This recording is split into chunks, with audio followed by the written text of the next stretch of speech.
الحمد لله الحمد لله وحده والصلاة والسلام على من لا نبي بعده وعلى آله وصحبه أولي الصدق والصفاء. أما بعد فأعوذ بالله من الشيطان الرجيم. بسم الله الرحمن الرحيم. حافظوا على الصلوات والصلاة الوسطى وقوموا لله قانتين. فإن خفتم فرجالا أو ركبانا فإذا أمنتم فاذكروا الله كما علمكم ما لم تكونوا تعلمون.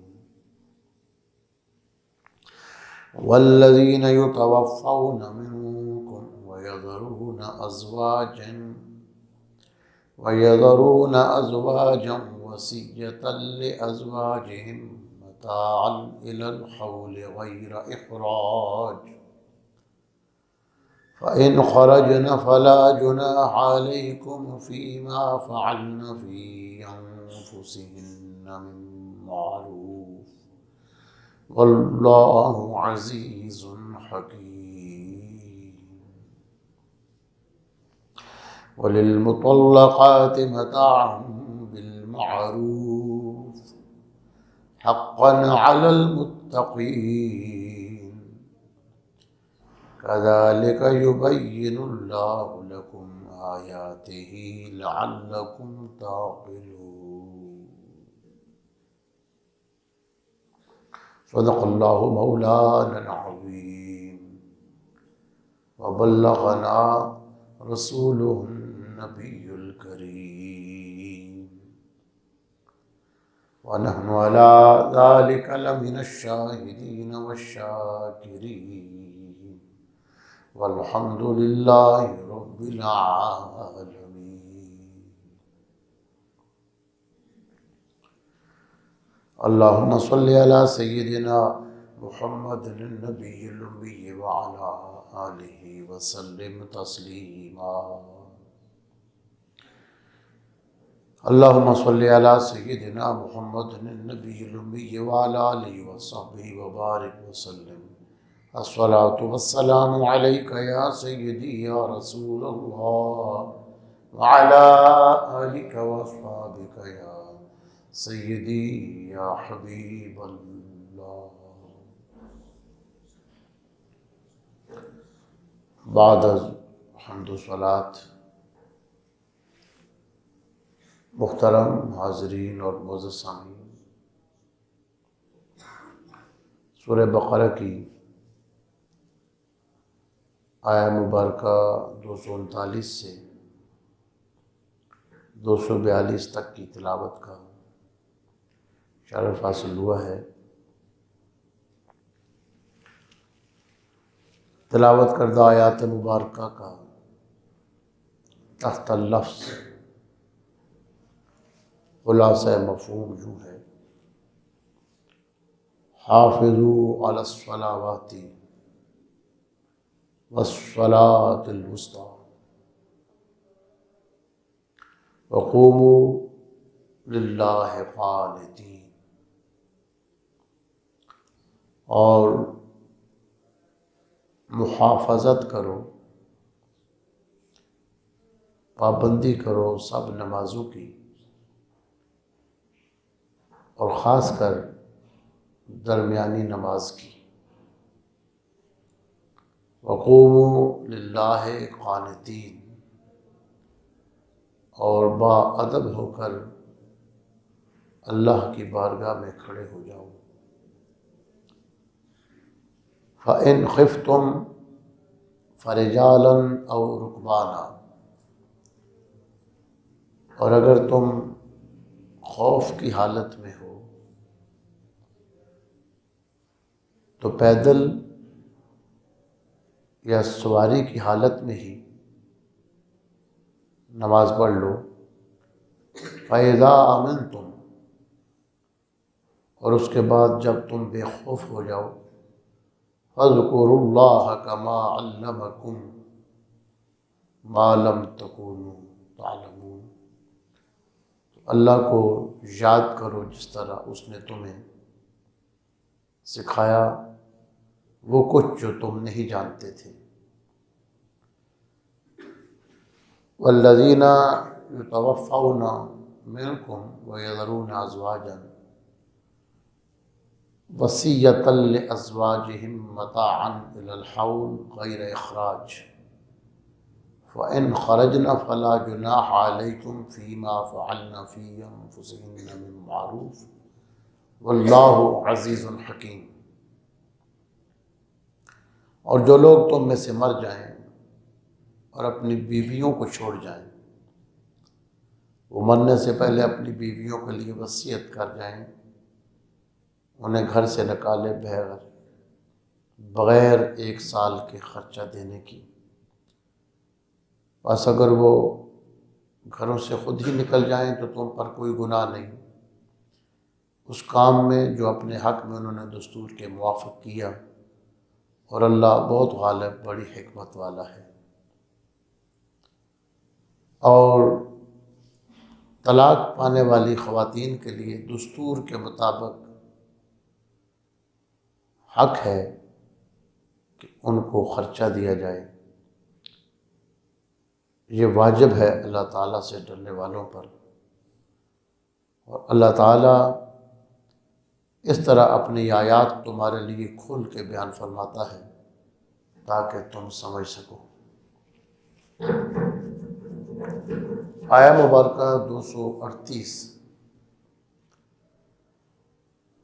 اس میں انتہائی اہتمام کے ساتھ نماز کا حکم ارشاد فرمایا گیا۔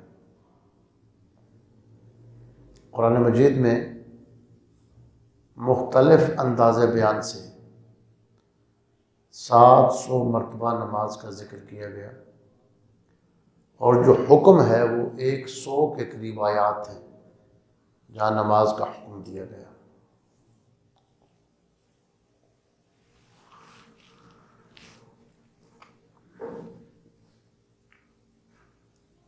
اس مقام پر ارشاد فرمایا حافظوا علی الصلوات،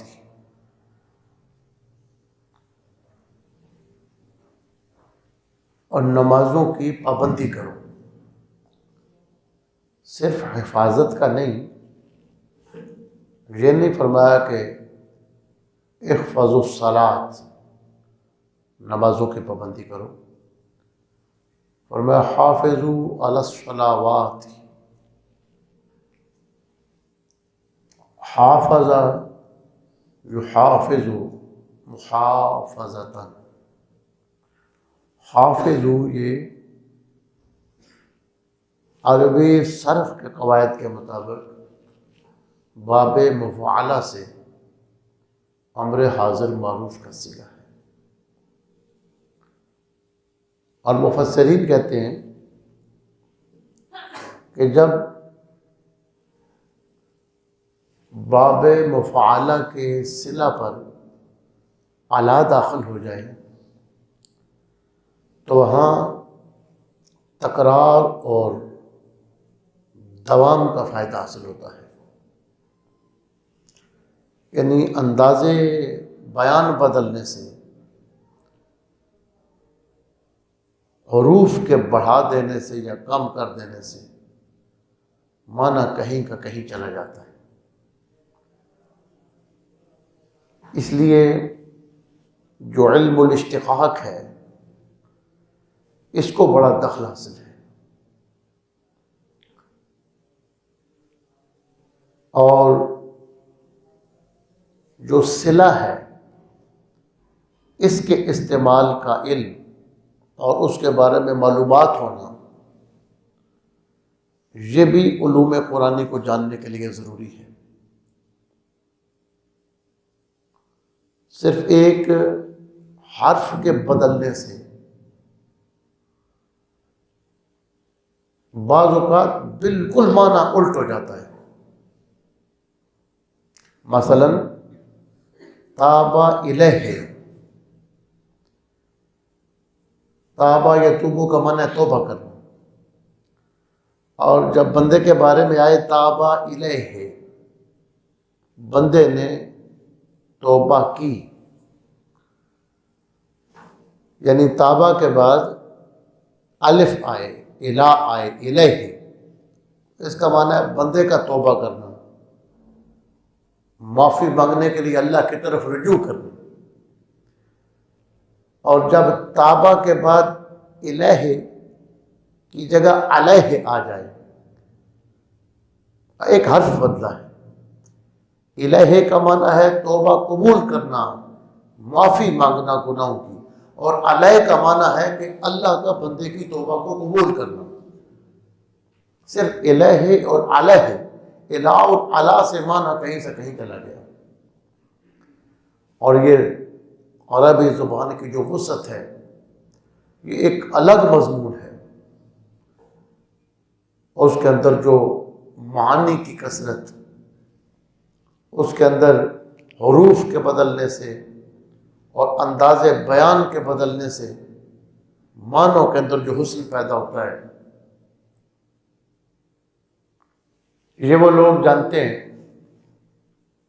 جنہوں نے پہلے علم بلاغت کو کسی اور زبان میں شاید سیکھا ہو، یا براہ راست عربی زبان کے علم بلاغت کو سیکھا۔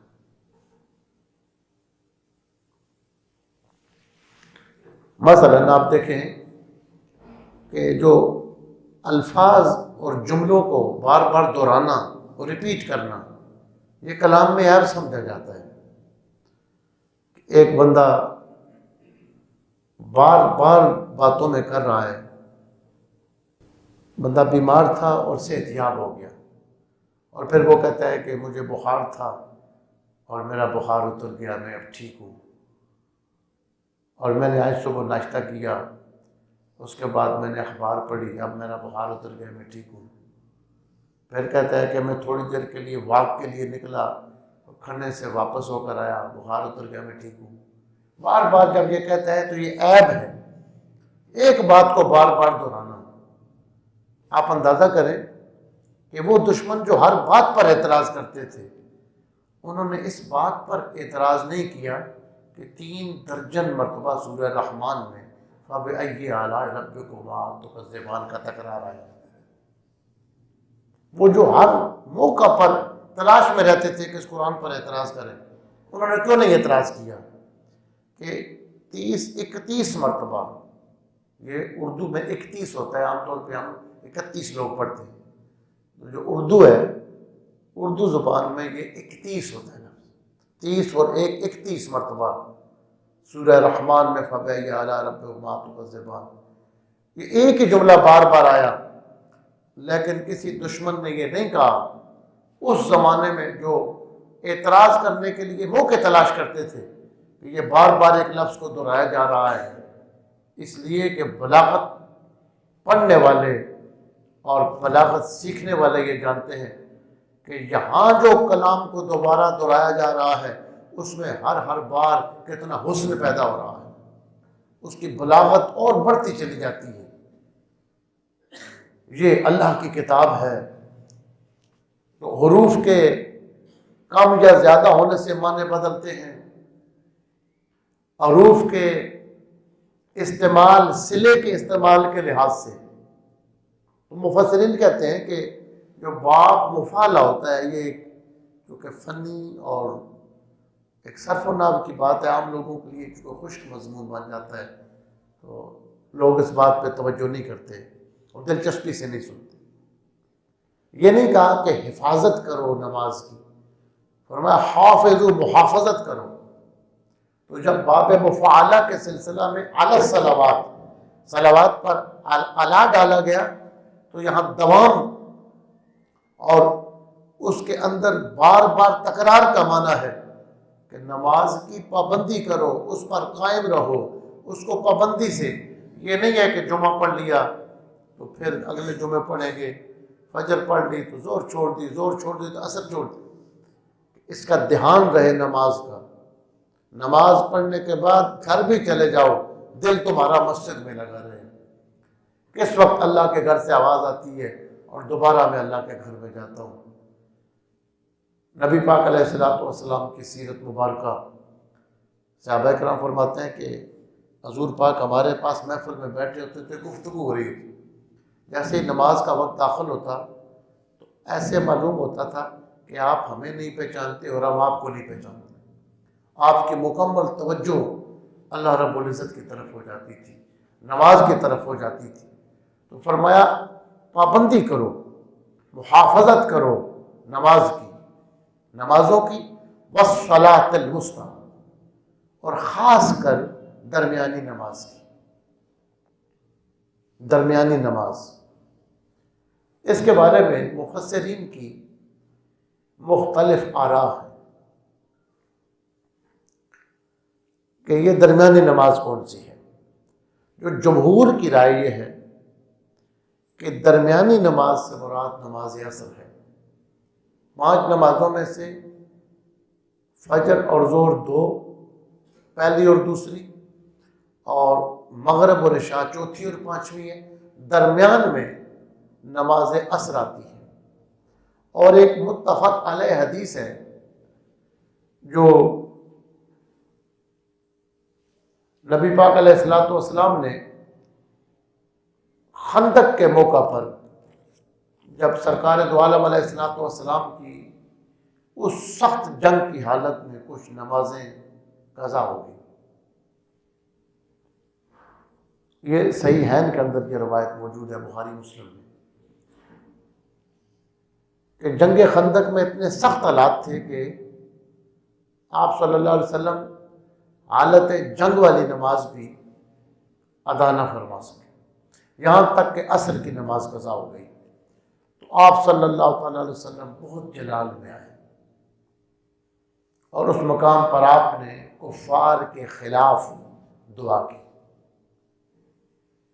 ہمارے علماء نے یہ تعلیم دی ہے کہ نبی پاک علیہ السلام جب کسی کے خلاف دعا کریں تو اس کو بد دعا نہ کہا جائے.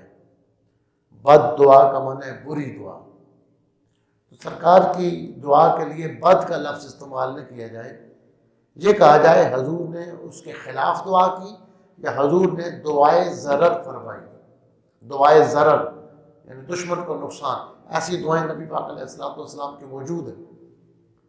تو آپ صلی اللہ علیہ وسلم کی جب نماز عصر قضا ہو گئی تو آپ بہت جلال میں آئے اور فرمایا ملأ اللہ بیوتہم وقبورہم نارا.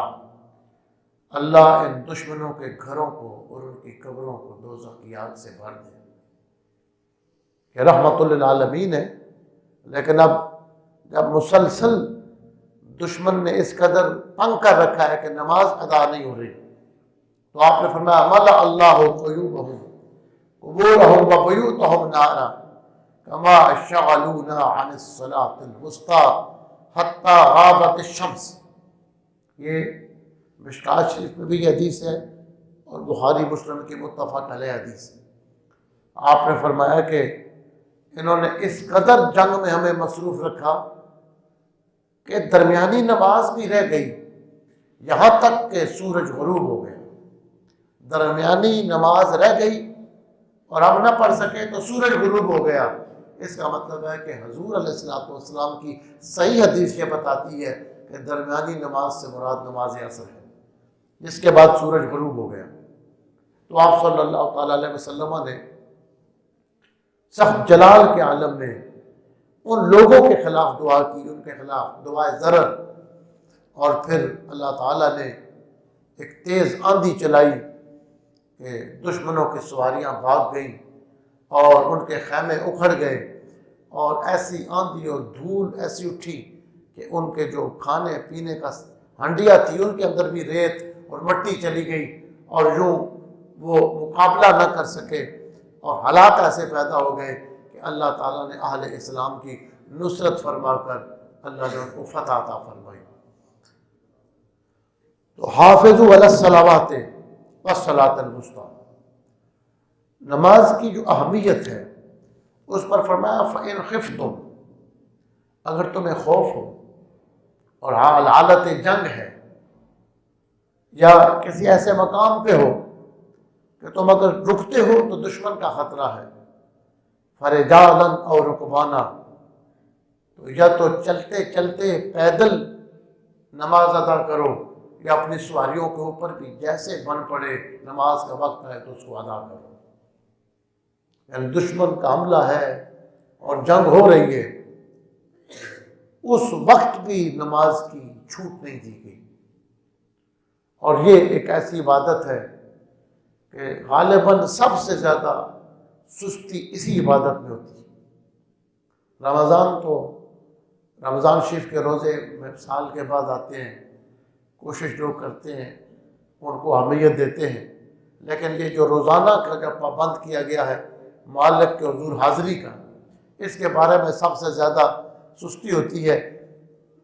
ایک حدیث مبارکہ سن لیں، مسند امام احمد بن حنبل کی یہ حدیث مبارکہ ہے، نبی پاک علیہ الصلوۃ والسلام نے فرمایا من حافظ علیہا کانت لہ نورا وبرہانا ونجاتا یوم القیامہ ومن لم یحافظ علیہا لم تکن لہ نورا ولا برہانا ونجاتا وکان یوم القیامۃ مع قارون وفرعون وہامان وابی بن خلف۔ فرمایا جو نمازوں کی پابندی کرے قیامت کے دن یہ نمازیں اس کے لیے نور بھی ہوگی، دلیل بھی ہوگی اور نجات کا سبب بھی ہوگی۔ ومن لم یحافظ علیہا لم تکن لہ نورا وبرہانا ونجاتا وکان یوم القیامۃ مع قارون وفرعون وہامان وابی بن خلف۔ فرمایا جو ان نمازوں کی پابندی کرے گا یہ قیامت کے دن اس کے لیے نور ہوں گی، اس کے ایمان کی دلیل ہوگی اور اس کی نجات کا سبب ہوگی، اور جس نے نماز کی پابندی نہ کی اس کے پاس نہ نور ہوگا، نہ ایمان کی کوئی دلیل ہوگی، نہ کوئی بخشش کا وسیلہ ہوگا، اور نماز کی پابندی نہ کرنے والے کا حشر قارون، فرعون، حامان اور ربیع بن خلف کے ساتھ ہوگا۔ العیاذ باللہ، اللہ تعالیٰ اس انجام سے اللہ تعالیٰ ہم سب کو محفوظ فرمائے۔ آپ صلی اللہ علیہ وسلم فرماتے تھے قرۃ عینی فی الصلاۃ، اللہ نے نماز میں میری آنکھوں کی ٹھنڈک رکھی ہے۔ اور پھر قرآن مجید میں دعا تلقین کی گئی کہ اگر نہیں ہو سکتی، نہیں کرتے ہو تو اللہ سے توفیق مانگو، اور وہ اللہ سے دل کے ساتھ اس دعا کو اللہ سے مانگو، رب اجعلنی مقیم الصلاۃ، اپنے آپ کو یہاں سے نکال دو، اگر تم پابندی نہیں کر سکتے تو توفیق مانگو کہ یا اللہ تو ہی مجھے نماز کی پابندی کرنے والا بنا دے، اپنے مالک پہ چھوڑو، رب اجعلنی مقیم الصلاۃ ومن ذریتی، اور یا اللہ میری اولاد کو بھی۔ یہ اتنی بڑی دعا ہے قرآن کی۔ کراچی کے ایک عالم دین ہیں، کئی نسلوں سے وہ صاحبان علم ہیں، تو موجودہ حالات جو کچھ ہیں اس کے پیش نظر ان کو خطرہ تھا کہ شاید ہماری اولاد میں یہ سلسلہ جاری نہ رہے، تو پشاور میں ایک اللہ والے تھے، صاحب علم لدنی تھے، تو ان سے انہوں نے بالواسطہ کسی بندے کے ذریعے پیغام دعا کے لیے بھیجا کہ دعا کریں کہ ہماری نسلیں جو ہیں وہ دین پر قائم رہیں، ہماری نسلوں میں بھی یہ علم، یہ پڑھنا پڑھانا جاری رہے۔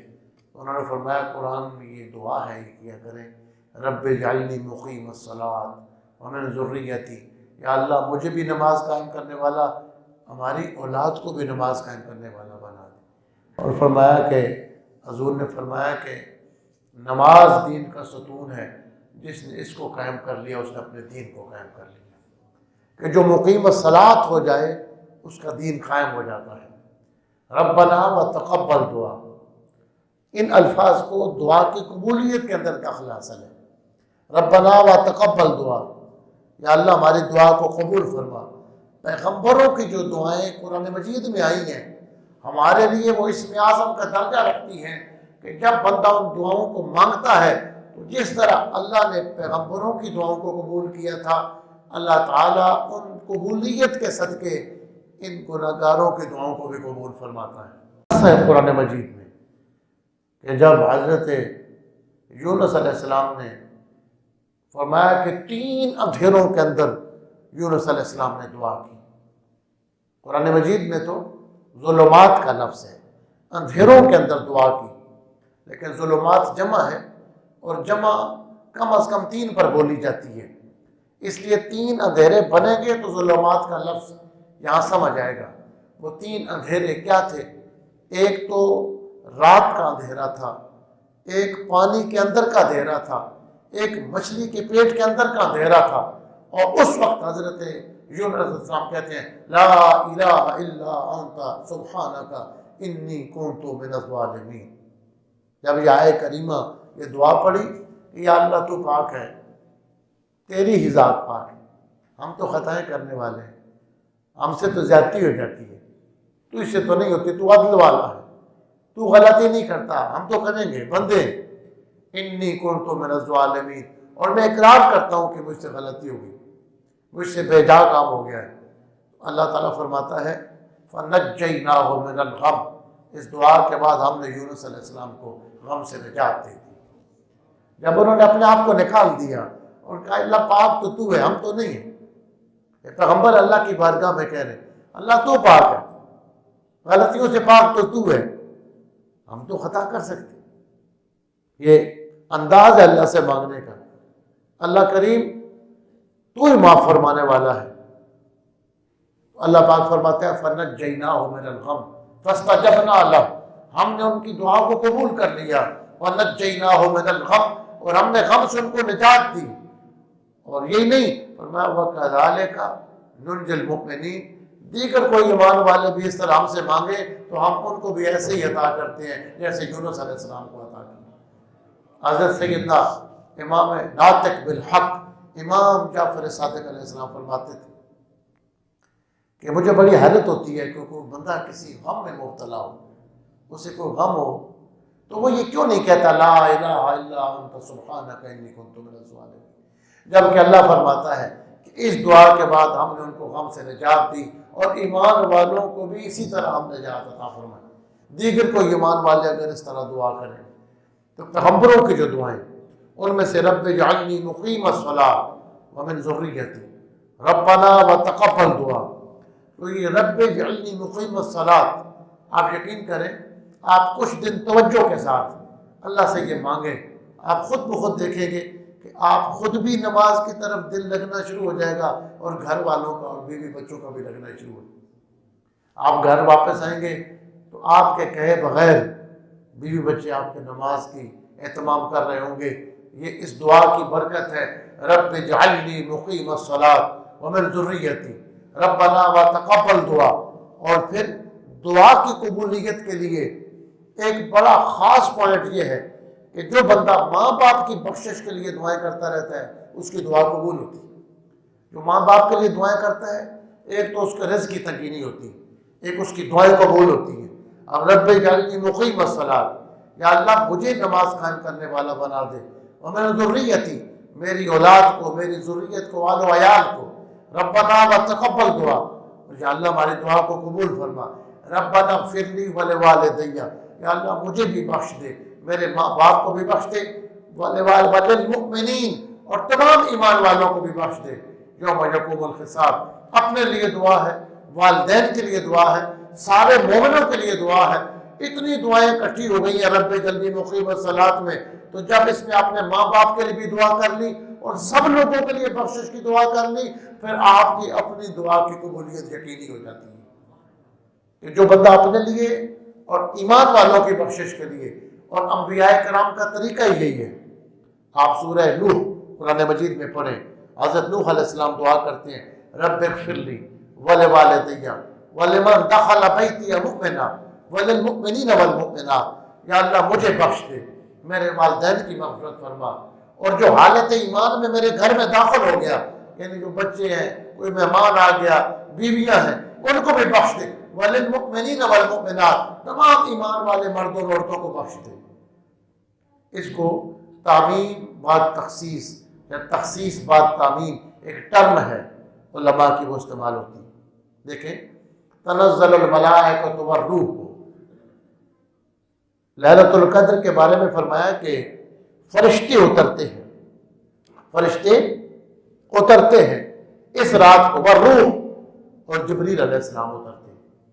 اب ملائکہ میں جبریل علیہ السلام موجود ہیں، لیکن الگ سے کہا کہ جبریل علیہ السلام اترتے ہیں، یعنی عام کا ذکر کرنے کے بعد خاص کا الگ ذکر کیا، جبکہ عام پہلے اس میں شامل ہے۔